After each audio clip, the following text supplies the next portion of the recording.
Meus irmãos, a paz do Senhor Jesus, vamos falar hoje sobre as estações número 29 e 30, Ró, Hagidgad e Jotbatá.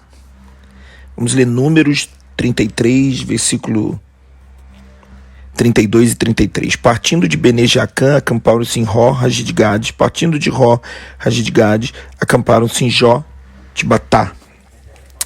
É interessante, queridos, essas duas estações, como todas essas que compõem esse deserto de Cádiz, que, novamente falando para os irmãos, é uma volta de 38 anos, partindo de um lugar e voltando exatamente para aquele lugar, com o intuito de santificação do povo. Infelizmente, ou felizmente, muitos iriam morrer, iriam ficar de fora da entrada do reino, tipificado pela entrada em Canaã, e outros iriam nascer, estariam sendo inseridos na promessa do Senhor.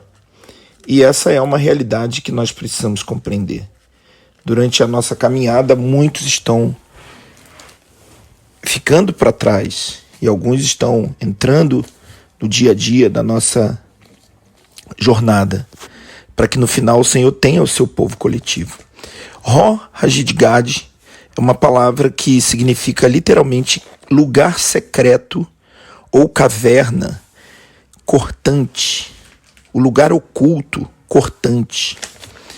E Jotbatá significa agradabilidade, deleite. Irmãos, nós temos visto que o Senhor tem nos falado de uma forma tão poderosa, tão maravilhosa.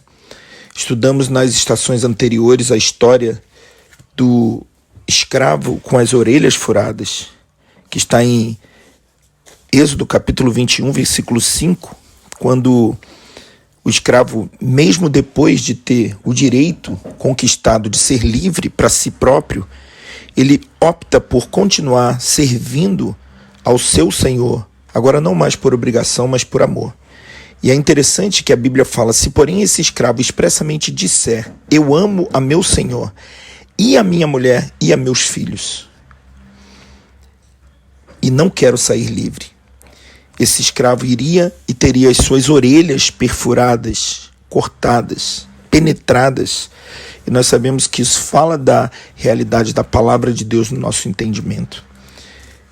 Interessante porque quando nós estudamos essa nova estação, Ró Hagidgad, nós estamos falando de um lugar secreto onde o Senhor nos leva para penetrar nos nossos corações, cortando a nossa humanidade, o nosso desejo pessoal.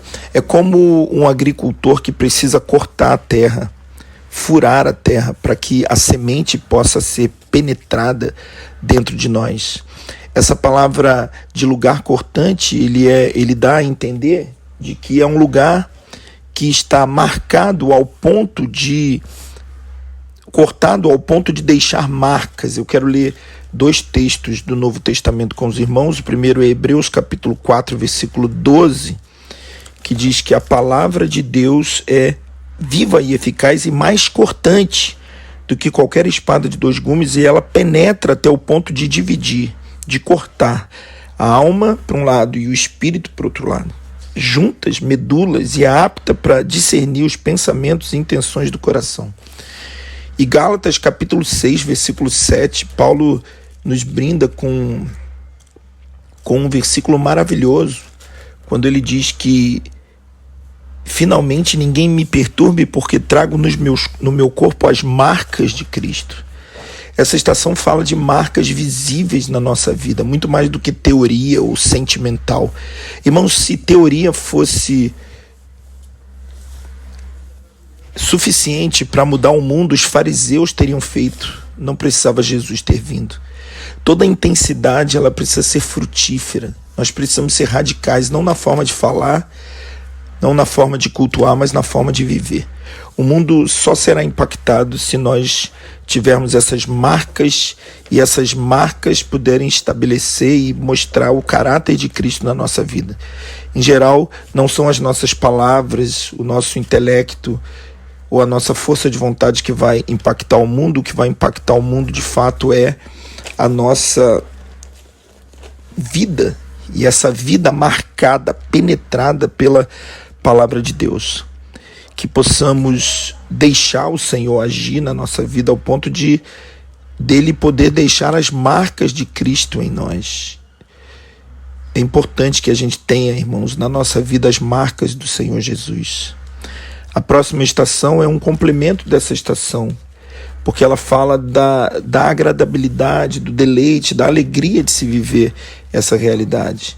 Quando Moisés vai resumir a lei no livro de Deuteronômio, ele cita novamente no capítulo 10, do versículo 7 ao 9, esse período dessa estação. Ele diz que dali partiram de Gudgodá para Jotbatá, terra de ribeiros de águas.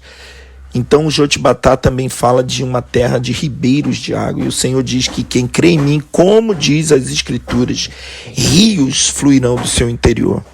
Então, queridos, eu quero dizer que o Senhor tem uma promessa para nós, para que a gente tenha essa alegria constante no Senhor. E não há forma mais maravilhosa de se viver do que se deixar ser marcado por Cristo. Aquele soldado da orelha furada não quis a sua liberdade, ele preferiu, por amor ao Senhor e por amor à sua esposa e aos seus filhos. Um recado direto aos homens dessa geração: se nós amamos realmente a nossa família, a maior prova de amor de um homem com relação à sua esposa e à sua família, seus filhos, é esse homem ir até Cristo e dizer: eu abro mão da minha liberdade pelo Senhor e por eles. Que o Senhor abençoe e que a gente possa se deixar ser marcado para que a nossa vida expresse essa realidade. Deus abençoe. Amém.